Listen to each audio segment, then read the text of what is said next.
Essential Buddhist Studies, Volume 1 3rd, Venerable Thich Thien Tam Chapter 1 12th, Indian Society Before the Birth of Buddha Topics, I.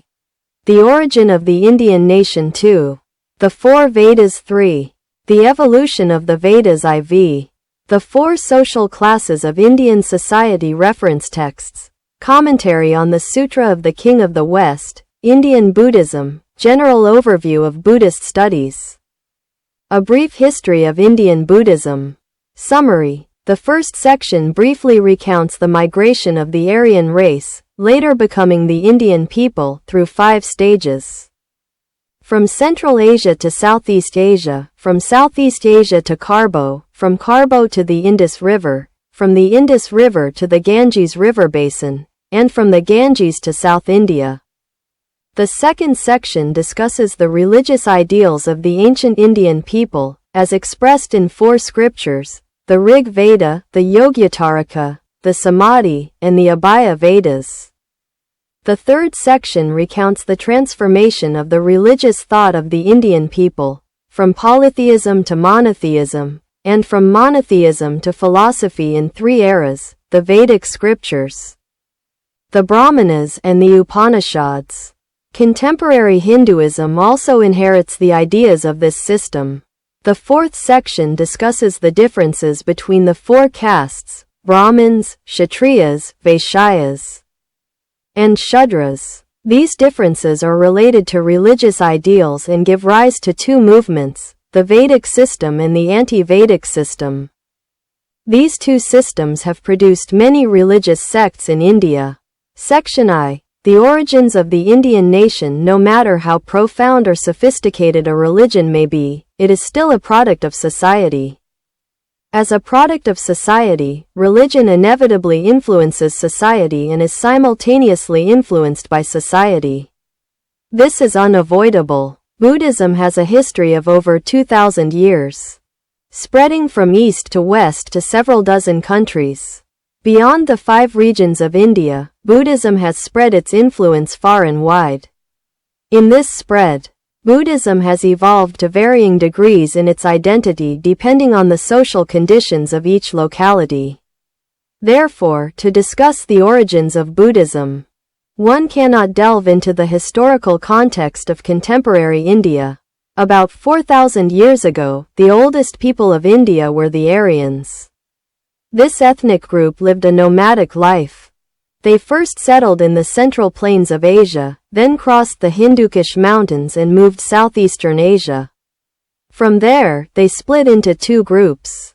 One group moved southwest into Persia, Iran, one group advanced southeast into Kabul and then invaded northwestern India, driving out the natives and occupying the Punjab region, local area of the 5 rivers, in the upper reaches of the Indus River. Afterward, they traveled along the Himalayas and settled in the Ganges River Basin. This later migration occurred around 1000 BC. The 100,000 verses of the Mahabharata epic clearly describe the battles and conditions during that time. The subsequent migration to South India is estimated to have occurred around 500 BC. During this period, to record the conflict between the indigenous people and the Aryan race, the Indians borrowed scenes of individual actions to create the Ramayana, which consists of 24,000 verses. Section 2. The 4 Vedas. During the period of the Indian subcontinent, in northwestern India, the Jarian people were known as the Indian Jarian nation. In a place with a warm climate, moderate weather, and abundant resources, they enjoyed a peaceful and joyful life. Therefore, they held a deep belief in the vast sky, the sun, moon, stars, mountains, rivers, wind, clouds, water, and fire. These were the reasons they composed hymns and rituals to worship deities, praying for the averting of misfortune and bringing blessings to their country and family. With so many rituals, not everyone could be proficient in them. There had to be someone in charge of the ceremonies. This gave rise to a class of monks, who later became the Brahmin caste. Brahmanism. translated in Chinese as pure conduct or Brahma conduct, refers to the school of pure practice. The scriptures of this school are called Vedas, translated in Chinese as commentary or wisdom treatise. Meaning, scriptures that explain the truth and generate wisdom. There are four main scriptures of Brahmanism. 1. Rig Veda. Initially, the Indian people only worshipped and praised natural phenomena. Gradually, they came to believe that each phenomenon was controlled by a deity. These deities possessed moral qualities and the power to reward and punish the world. Simultaneously, through the cultivation of philosophical thought, they synthesized and created the first scripture, the Rig Veda. Rig Veda is translated in Chinese as commentary on the praise and clarity or the longevity and enlightenment. The content of this sutra consists of hymns of mythological origin, but also encompasses many thoughts about the universe and human life. It also includes a compilation of health-preserving techniques, teaching methods for maintaining youthful appearance and longevity. The thought of the Rig Veda is the foundation of Indian civilization and philosophy, and also the basis for the development of later intellectual movements. 2. The Yajur Veda. From the praise of nature and belief in deities, people developed rituals of worship and sacrifice. This is the origin of the Yajur Veda. The Yajur Veda, translated in China as the Treatise on Self-Cultivation, abbreviated as Self-Cultivation. The content of this sutra is largely quoted from the Rig Veda, based on the principles of praise. In addition to compiling rituals for worship, it also contains incantations for seasonal sacrifices. Examining the Lakau Veda to the Yayu Veda, one can see that the religion of that time, while diverse, also had a monotheistic character, sometimes interspersed with philosophical ideas. 3. Sama Veda. To facilitate chanting and to further complete the rituals, the Sama Veda was created. This scripture also quotes parts of the chants from the Lakau Veda. The Sama Veda, translated in Chinese as Xie Vin Min Luan, is also called Bin Min. In addition to recording rituals, music, and rules of judgment, it also teaches divination and military strategy. Based on the three Vedas mentioned above, whenever people offered sacrifices to the gods, they used separate priests. 4. Atharva Veda. Later, someone compiled ancient incantations and spells, which were believed by people, and wrote the Atharva Veda. The Atharva Veda, translated in Chinese as Treatise on Calamity Averting, is also called Incantation for Averting Calamities. It contains incantations for seeking blessings and averting calamities. In addition, this scripture also teaches about medicine and many other magical practices. These four scriptures are collectively known as the four Vedas. They represent a system of thought from ancient India. Section 3. The evolution of the Vedas. Since the establishment of the four Vedas, the Brahmin caste held the highest position in society, forming a monastic class. They no longer engaged in outward activities as before, but instead led a contemplative, introspective life, preserving ancient traditions and rituals. The monks analyzed the texts and meanings of the Vedas, expanding upon them, creating a complex and mystical scholarly tradition. Simultaneously, religious practices became increasingly secretive. As doctrine broadened, reasoning deepened, and rituals became more elaborate, the Brahmin caste's position became more secure. Consequently, literature and morality in society remained stagnant, seemingly in a state of inability to be revitalized. However, since life is impermanent, the sources of human thought also change over time. From the time the priestly class was first established until about 600 years before the Common Era, if analyzed carefully, we can divide the doctrines of Brahmanism into three periods. 1. The Vedic period. This period began when the 40 volumes of the ritual of the Vedas were first composed, when the Aryan people migrated to the Indian subcontinent. around 2,500 to 1,000 years before the Common Era.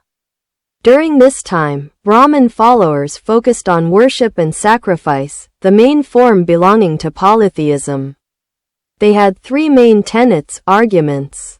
The Vedas are the heavenly books, books of God. Brahmanism is the noblest race of humanity, and sacrifice is all-powerful. These ideas were passed down for a very long time. Until the birth of Buddha, a large number of Brahman followers still clung to their old beliefs. But that was an authoritarianism. They could not forever bind people's hearts when circumstances changed. Moreover, at that time, Brahman followers were very arrogant, so they could no longer effectively maintain their faith in society. 2. The Brahmana era, theological era. This era, around 1000 to 800 BC, was when the Indian people migrated southeast, occupying the fertile plains on the banks of the Ganges River, focusing on agriculture. The form of the Vedas in the past leaned towards polytheism, with very heavy and complicated rituals. By this time, the people became weary of these strict rituals. Therefore, among the gods, people chose a few important ones to be the center of their beliefs. The three most popular gods at that time were Brahma, Vishnu, and Shiva. Thus, the object of belief began to shift from polytheism to monotheism. Ideologically, since the Vedas were further elaborated, Brahmanical doctrine took on a mystical character. It was called Brahmanicalism or Brahmanical texts. Brahmanical texts are a collection of commentaries and explanations of the Vedas. The main part of this book draws from the four Vedas, but with profound and extensive interpretations, entirely theological in nature. Brahma's philosophical thought progresses in three stages. The first stage, Brahma is the supreme deity, first creating heaven and earth, then the sun god, the wind god, the fire god, humankind and all things. Therefore, Brahma is also known as Prajapati. This stage leans towards the concept of creation, with Prajapati as the central point. The second stage, Brahma is the Great Self, Svayambhu, the essence of the universe, possessing an absolute and unique nature. Brahma's value lies in two aspects. On the one hand, maintaining its unchanging essence. On the other hand, operating according to the two elements of name, nama, and form, rupa, to expand all things. This stage leans towards the concept of immutability, with Prajapati as the central point. The third stage, Brahma is the self, Atman. Brahman and self, though different in name, are of the same essence. The reason for this difference is that self, through philosophical reasoning, is designated as the origin of all things, while Brahman, through theological investigation, is designated as the inherent nature of all things. Self belongs to the psychological aspect, soul, while Brahman belongs to the cosmic aspect, spiritual nature. From a psychological perspective, the soul is immortal. When a person dies, the self leaves the body and returns to Brahman. This stage takes self-in as its central point. 3. The Upanishads. This period spans approximately 800 to 600 BC. From the Brahmanas, people expanded their interpretations, believing that ritual practices contained inherent philosophical meaning, and that sacrificial rites were expressions of this philosophy. To document this doctrine, they created the Aranyaka. Aranyaka means forest and forest scriptures, because the Brahmins, upon reaching old age, would retreat to secluded forests, making sacrificial rituals and spiritual practice their regular routines. These rituals were recorded in this book. However, the content of the Aranyaka was not limited to sacrificial rituals, but included profound philosophical principles. From the Aranyaka, further research led to the creation of the Upanishads, also known as the Upanishads. The Upanishads encompass the following meanings: philosophy within philosophy, secret language, secret text, and secret meaning. The main part of this intellectual source was founded by the Kshatriya race, and later expanded upon by the Brahmin lineage. The content of Upanishads advocates the theory of Brahma and Self are one, that Brahma and Self are both the same essence of the universe. The phenomena of the different realms are illusory, Maya, and exist only outside of that essence. The ideal of liberation in Upanishads is divided into two parts. The first part is the search for liberation, but liberation must be found within oneself, not outside. Humans are subject to reincarnation because of ignorance, avidya. Not knowing that the different realms are illusory. From ignorance arises craving, kama, which then creates karma, causing suffering in the cycle of birth and death. To attain liberation, one must cultivate self-awareness and direct one's mind towards wisdom, vidya, to eradicate the root of ignorance. Directing towards wisdom means settling the mind in its tranquil nature to cultivate wisdom. When the mind is pure, enlightenment naturally arises, wisdom emerges. And life and death are seen as a dream. Brahma and the Self silently unite, there is no more reincarnation, and one attains Brahma Nirvana. This is the theoretical part. The second part is to follow the practice of cultivating direct insight.